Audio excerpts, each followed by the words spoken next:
വളരെ എളുപ്പത്തിൽ നല്ല ടേസ്റ്റി ആയിട്ട് തയ്യാറാക്കാൻ പറ്റുന്ന ഒരു ബീഫ് ബിരിയാണിയാണ് ഇന്ന് ഞാൻ നിങ്ങളുമായിട്ട് ഷെയർ ചെയ്യാൻ പോകുന്നത്. അപ്പോൾ ഇത് നമുക്ക് ഈദൊക്കെ വരില്ലേ, ഇതിനൊക്കെ ആയിട്ട് നമ്മൾ സ്പെഷ്യലായിട്ട് തയ്യാറാക്കാൻ പറ്റും. പിന്നെ ഉണ്ടാക്കിയെടുക്കാൻ വളരെ എളുപ്പമാണ്. നമ്മൾ ചോറ് സാധാരണ തിളപ്പിച്ചൂറ്റി എടുക്കേണ്ട ആവശ്യമൊന്നുമില്ല. അപ്പോൾ ഞാനൊരു നെയ്ച്ചോറ് വെച്ചിട്ടാണ് ഇത് ചെയ്തെടുക്കുന്നത്. അപ്പോൾ അതിൻ്റെ സ്മെല്ലും കാര്യങ്ങളൊക്കെ അതിൽ ഫ്രഷ് ആയിട്ടുള്ളത് കൊണ്ട് തന്നെ നല്ല ടേസ്റ്റി ആയിട്ടുള്ള ബിരിയാണിയാണ്. അപ്പോൾ എല്ലാവരും ട്രൈ ചെയ്ത് നോക്കിയിട്ട് ഫീഡ്ബാക്കൊക്കെ അറിയിക്കണം. അപ്പോൾ ഇതെങ്ങനെ ചെയ്തെടുക്കുന്നത് നോക്കാം.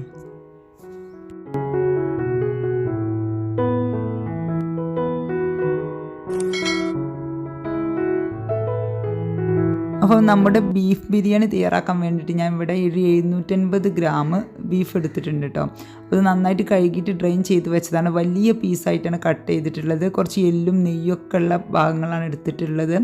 അങ്ങനെയുള്ള പീസ് എടുക്കുമ്പോൾ നല്ല ടേസ്റ്റ് ഉണ്ടാവുള്ളൂ.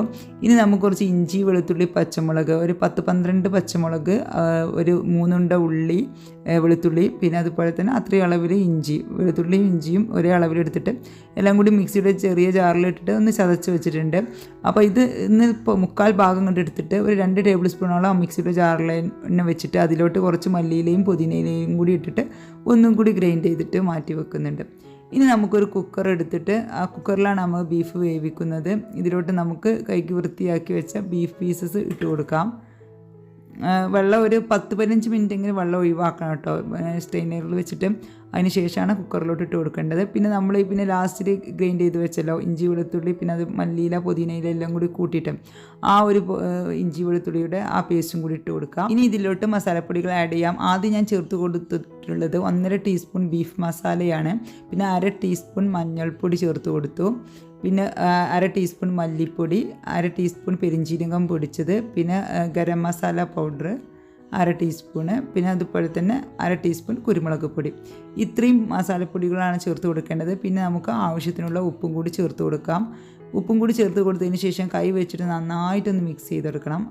കാരണം ഈ മസാലപ്പൊടികളൊക്കെ നമ്മുടെ ബീഫിൻ്റെ എല്ലാ ഭാഗത്തും എത്തുന്ന രീതിയിൽ നന്നായിട്ടൊന്ന് മിക്സ് ചെയ്തെടുക്കണം.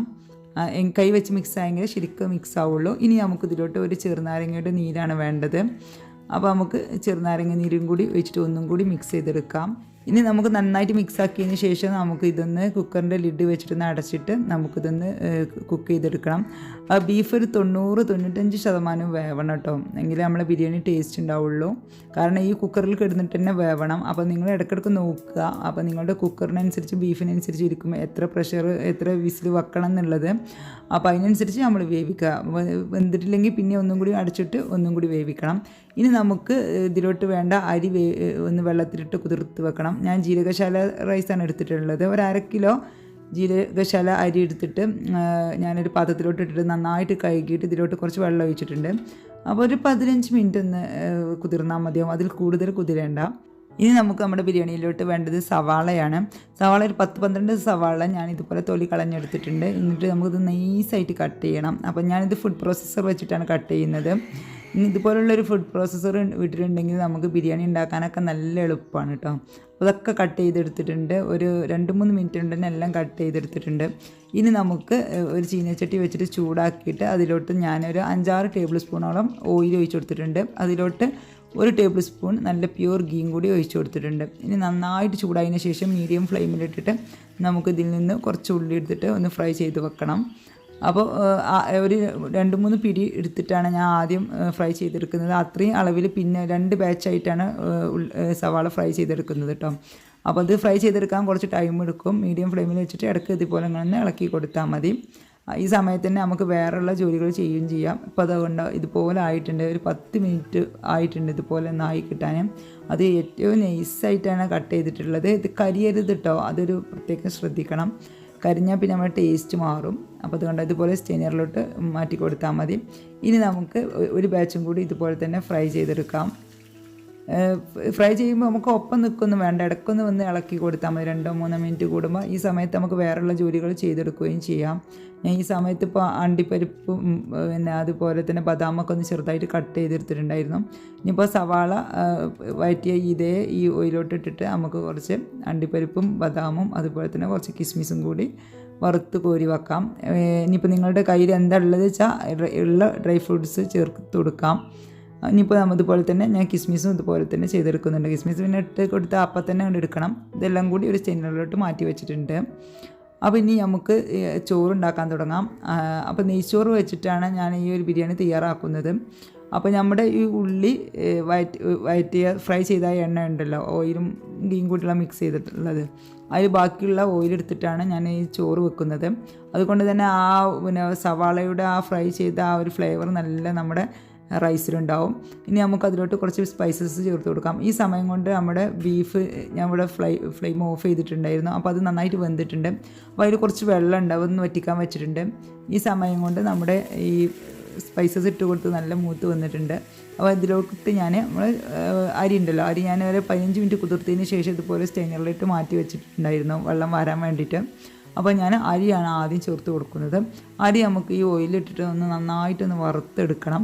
അങ്ങനെ നെയ്ച്ചോറ് വെക്കുമ്പോൾ ഒരു പ്രത്യേക ടേസ്റ്റാണ്. പിന്നെ ഇതിലോട്ടുള്ള വെള്ളം എന്ന് പറയുന്നത് 1 കപ്പ് അരിക്ക് 1.25 കപ്പ് വെള്ളമാണ് ഞാൻ ഒഴിച്ചു കൊടുക്കുന്നത്. 1.5 കപ്പിലേറെ കുറച്ച് കൂടുതൽ, 2 കപ്പറ്റ വേണ്ടെന്നാലും ആ ഒരു അളവിലാണ് ഒഴിച്ചു കൊടുക്കേണ്ടത്. കൂടുതൽ ഇരട്ടി വെള്ളം ഇട്ട് കൊടുത്താൽ അരി നന്നായിട്ട് ഒട്ടിക്കുടിക്കും. നമ്മൾ കട്ട കിട്ടുമല്ലോ നെയ്ച്ചോറ്, അതുപോലെ ആവും. അപ്പോൾ ഇതിലോട്ട് അരി ഒരു 5-6 മിനിറ്റ് ഒന്ന് വറുത്തതിന് ശേഷം മീഡിയം ഫ്ലെയിമിൽ വെച്ചിട്ട് വറുക്കണം കേട്ടോ. വറുത്തതിന് ശേഷം നമുക്കിതിലോട്ട് അരി നല്ല ഡ്രൈ ആയി എന്ന് കാണുമ്പോൾ നമുക്കിതിലോട്ട് തിളച്ച വെള്ളം ഒഴിച്ച് കൊടുക്കണം. ആദ്യം തന്നെ വെള്ളം തിളപ്പിക്കാനായിട്ട് വെക്കുക. ഇതുപോലെ ചെയ്യുന്ന സമയത്ത് വെള്ളം നല്ലപോലെ അളന്നിട്ട് തിളപ്പിക്കാൻ വെക്കുക കേട്ടോ. അപ്പോൾ ആ വെള്ളം ഒഴിച്ച് കൊടുത്തതിന് ശേഷം പാകത്തിന് ഉപ്പിട്ടിട്ട് ഞാനത് അവിടെ ഒരു ലോ ഫ്ലെയിമിലിട്ടിട്ട് വെച്ചിട്ടുണ്ട്. ഇനി ഈ അടുപ്പത്ത് നമുക്കൊരു മസാല തയ്യാറാക്കാം. അതിന് വേണ്ടിയിട്ട് വേറെ പാൻ വെച്ചിട്ട് ബാക്കിയുള്ള ഓയിലും കൂടി ഞാൻ ഇതിലേക്ക് ഒഴിച്ച് കൊടുക്കുന്നുണ്ട്. നമ്മൾ സവാള ഫ്രൈ ചെയ്ത ബാക്കിയുള്ള ഓയിലാണ്. അപ്പോൾ അതിലോട്ട് കുറച്ച് 1 ടേബിൾ സ്പൂൺ ഗീയും കൂടി ചേർത്ത് കൊടുത്തിട്ടുണ്ട്. കൂടുതൽ വേണ്ട കേട്ടോ, ഈ ഒരു സവാള വയന്ന് കിട്ടാനുള്ള ഓയിൽ മതിയാവും. അപ്പോൾ ഇനി നമുക്ക് ഈ നെയ്യിലിട്ടിട്ട് നമുക്ക് ഈ ഒരു സവാള വഴറ്റിയെടുക്കണം. സവാള ഒന്ന് മിക്സ് ചെയ്തതിന് ശേഷം നമുക്കൊന്ന് അടച്ചു വെക്കാം. അപ്പോൾ പെട്ടെന്ന് തന്നെ ഇത് സവാള സോഫ്റ്റായി കിട്ടും. ഉപ്പിട്ടിട്ട് ഒന്ന് അടച്ചു വെക്കുകയാണെങ്കിൽ. അപ്പോൾ കുറച്ച് ഉപ്പ് ചേർത്ത് കൊടുക്കുക. നമ്മൾ സവാള വയന്ന് കിട്ടാനുള്ളൊരു ഉപ്പ് ചേർത്ത് കൊടുത്താൽ മതി. ബാക്കി പിന്നെ നോക്കിയിട്ട് വേണമെങ്കിൽ ചേർത്ത് കൊടുത്താൽ മതി. നമുക്കിത് ലോ ഫ്ലെയിമിലിട്ടിട്ട് ഒന്ന് അടച്ചു വെക്കാം. ഇപ്പോൾ ഈ സമയത്ത് ഞാൻ ചോറ് ലോ ഫ്ലെയിമിൽ വെച്ചിട്ട് പോയതായിരുന്നു. ഇപ്പോൾ നന്നായിട്ട് വെള്ളമൊക്കെ വറ്റി വന്നിട്ടുണ്ട്. ഇനി നമുക്കിത് വീണ്ടും ലോ ഫ്ലെയിമിലിട്ടിട്ട് നമുക്കൊന്നും കൂടി അടച്ചു വെക്കാം.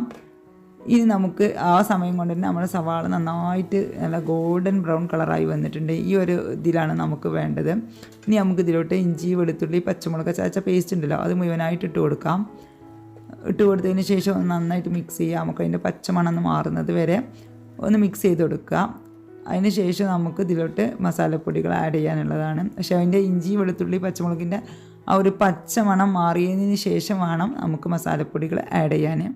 ഇനി നമുക്ക് മസാലപ്പൊടികൾ ആഡ് ചെയ്യാൻ 1/2 ടീസ്പൂൺ മഞ്ഞൾപ്പൊടിയും പിന്നെ അതുപോലെ തന്നെ കുറച്ച് കുരുമുളക് പൊടി, നമ്മൾ ഇതിന് എരിവിന് ആവശ്യമുള്ള കുരുമുളക് പൊടിയാണ് ചേർത്ത് കൊടുത്തിട്ടുള്ളത്. പിന്നെ അതുപോലെ തന്നെ കുറച്ച് ഗരം മസാല പൗഡർ മാത്രമേ ചേർത്ത് കൊടുത്തിട്ടുള്ളൂ. പിന്നെ അതിന് ശേഷം അതിൻ്റെ മസാലപ്പൊടിയുടെ പച്ചമണം മാറിയതിന് ശേഷം ഞാൻ തക്കാളി ചേർത്ത് കൊടുക്കുന്നുണ്ട്. 4 തക്കാളി ചെറുതായിട്ട് കട്ട് ചെയ്തിട്ട് ചേർത്ത് കൊടുക്കുന്നുണ്ട്. ഇനി ഈ തക്കാളി ഒന്ന് നന്നായിട്ട് വെന്ത് കിട്ടണം. അതിന് വേണ്ടിയിട്ട് നമുക്കിത് നന്നായിട്ട് മിക്സ് ചെയ്തതിന് ശേഷം ഇതൊന്ന് അടച്ച് വെക്കാം. അടച്ച് വെക്കുന്ന സമയത്ത് തക്കാളി പെട്ടെന്ന് തന്നെ വെന്ത് കിട്ടും. ഇനി ഒരു 5 മിനിറ്റിന് ശേഷം ഞാൻ തുറന്നിട്ട് ഒന്നും കൂടി ഒന്ന് മിക്സ് ചെയ്ത് കൊടുക്കുന്നുണ്ട് കേട്ടോ. ഇടയ്ക്കിടയ്ക്കൊന്ന് തുറന്നിട്ടൊന്ന് ഇളക്കി കൊടുക്കണം, അപ്പോഴേ തക്കാളി പെട്ടെന്ന് വെന്തിട്ടുള്ളൂ. ഇനി നമുക്ക് ഇതിലോട്ട് കുറച്ച് ചെറുനാരങ്ങയുടെ നീരും കൂടി ഒഴിച്ചു കൊടുക്കാം. ഒരു 1/2 മുറി ചെറുനാരങ്ങയുടെ നീരാണ് ഞാൻ ഒഴിച്ചു കൊടുത്തിട്ടുള്ളത്.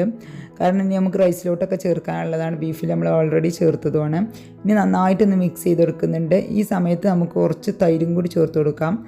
തൈര് ഞാനൊരു 2 ടേബിൾ സ്പൂണേ ചേർക്കുന്നുള്ളൂ. കാരണം ഇത് നല്ല പുളിയുള്ള തൈരാണ്. പുളി കുറച്ച് കൂടിപ്പോയ തൈരാണ്. പുളി കുറഞ്ഞ തൈരാണെങ്കിൽ ഒരു 3 ടേബിൾ സ്പൂൺ 4 ടേബിൾ സ്പൂൺ വരെ നിങ്ങൾക്ക് ചേർത്ത് കൊടുക്കാവുന്നതാണ്.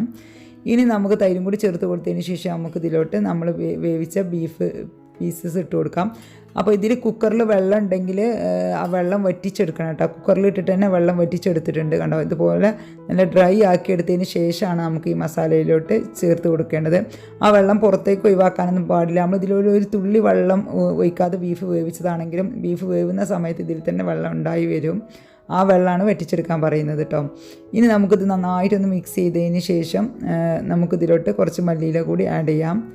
മല്ലിയില കൂടി ആഡ് ചെയ്തതിന് ശേഷം നമ്മൾ ഫ്രൈ ചെയ്ത സവാള ഉണ്ടല്ലോ, അതൊന്ന് കുറച്ചെടുത്തിട്ട് ഇതിലോട്ട് ഇട്ട് കൊടുക്കാം. അങ്ങനെ ഇട്ട് കൊടുക്കുമ്പോൾ ഒരു പ്രത്യേക ടേസ്റ്റാണ് നമ്മുടെ ഈ ബീഫ് മസാലയ്ക്ക്. അപ്പോൾ നന്നായിട്ട് മിക്സ് ചെയ്തതിന് ശേഷം നമുക്കിതൊന്ന് അടച്ചു വെക്കാം. ഇത് ഈ ഫ്ലേവറൊക്കെ ഈ ഒരു ബീഫിൽ ഇറങ്ങി വരാൻ വേണ്ടിയിട്ടാണ്.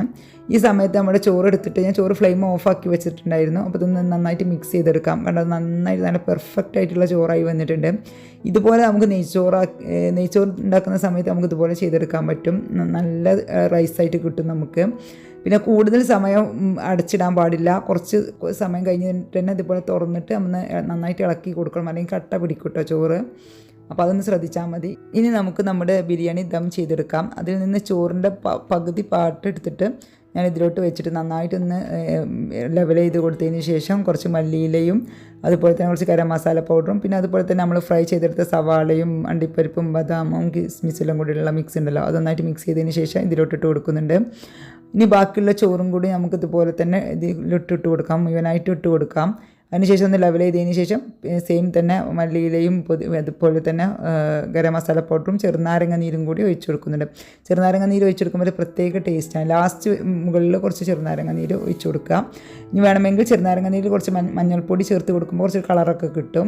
ഇനി നമുക്ക് ഇതിൻ്റെ മുകളിലോട്ട് കുറച്ച് നല്ല പ്യുവർ ഗീ ഒഴിച്ച് കൊടുക്കാം. സവാള ബാക്കിയുള്ള സവാളയും അണ്ടിപ്പരിപ്പും ഇതും വറുത്തതും കൂടി ഉണ്ടല്ലോ, കിസ്മിസും അതും കൂടി ഇട്ട് കൊടുക്കാം. കുറച്ച് ഞാൻ എടുത്തിട്ടുണ്ട് ഗാർണിഷ് ചെയ്യാൻ വേണ്ടിയിട്ട്. അപ്പോൾ ഇനി നമുക്ക് ഒരു 10 മിനിറ്റ് സമയം ദം ചെയ്തെടുത്തിട്ടുണ്ടായിരുന്നു. അതിന് ശേഷം ഞാൻ ഫ്ലെയിം ഓഫാക്കിയതാണ്. ഇനി നമുക്ക് എപ്പോഴാണ് ആവശ്യം എന്ന് വെച്ചാൽ ആ സമയത്ത് തുറന്നിട്ട് ഇതൊന്ന് മിക്സ് ചെയ്ത് കൊടുക്കാം. ആവശ്യമുണ്ടാകുമ്പോൾ മാത്രം തുറന്നാൽ മതി. അപ്പോൾ ആ ചൂടോട് കൂടി തന്നെ ആയി കിടക്കുമ്പോൾ നല്ല മണമൊക്കെ ആയി തന്നെ ഫ്രഷ് ആയിട്ടുണ്ടാവും. ഇനി നമുക്ക് നന്നായിട്ടൊന്ന് മിക്സ് ചെയ്തെടുക്കാം. ഇപ്പോൾ ഈ ബിരിയാണി തയ്യാറാക്കുമ്പോൾ മെയിൻ കാര്യം ശ്രദ്ധിക്കേണ്ടതെന്ന് വെച്ചാൽ നമ്മൾ ആ അരിയിൽ ചേർക്കുന്ന വെള്ളമാണ്. അപ്പോൾ ആ വെള്ളം കൂടിപ്പോകരുത് കേട്ടോ. അപ്പോൾ കൂടിപ്പോയി കഴിഞ്ഞാൽ നമ്മളെ ചോറ് നന്നായിട്ട് വെന്ത് വരും. ഇനി നമുക്കിത് സെർവ് ചെയ്യാം. നല്ല അടിപൊളി ബിരിയാണിയാണ്, നല്ല ടേസ്റ്റാണ്, നല്ല സ്മെല്ലുള്ള ബിരിയാണിയാണ്. നമുക്ക് ഇതിനൊക്കെ സ്പെഷ്യലായിട്ട് തയ്യാറാക്കാൻ പറ്റുന്ന, എളുപ്പത്തിൽ തയ്യാറാക്കാൻ പറ്റുന്ന ഒരു ബിരിയാണിയാണ്. തിളപ്പിച്ചെടുക്കേണ്ട ആവശ്യമൊന്നുമില്ല. അപ്പോൾ എല്ലാവരും തയ്യാറാക്കി നോക്കിയിട്ട് ഫീഡ്ബാക്കൊക്കെ അറിയിക്കുക. ഇഷ്ടമായ ഫ്രണ്ട്സിനും ഫാമിലിക്കും ഒക്കെ ഒന്ന് ഷെയർ ചെയ്യാം. ഇതുവരേക്കും എൻ്റെ ചാനൽ സബ്സ്ക്രൈബ് ചെയ്യാതെയാണ് കാണുന്നതെങ്കിൽ ഒന്ന് സബ്സ്ക്രൈബ് ചെയ്ത് സപ്പോർട്ട് ചെയ്യാം. അപ്പോൾ എല്ലാവർക്കും എൻ്റെ നന്ദി, നമസ്കാരം.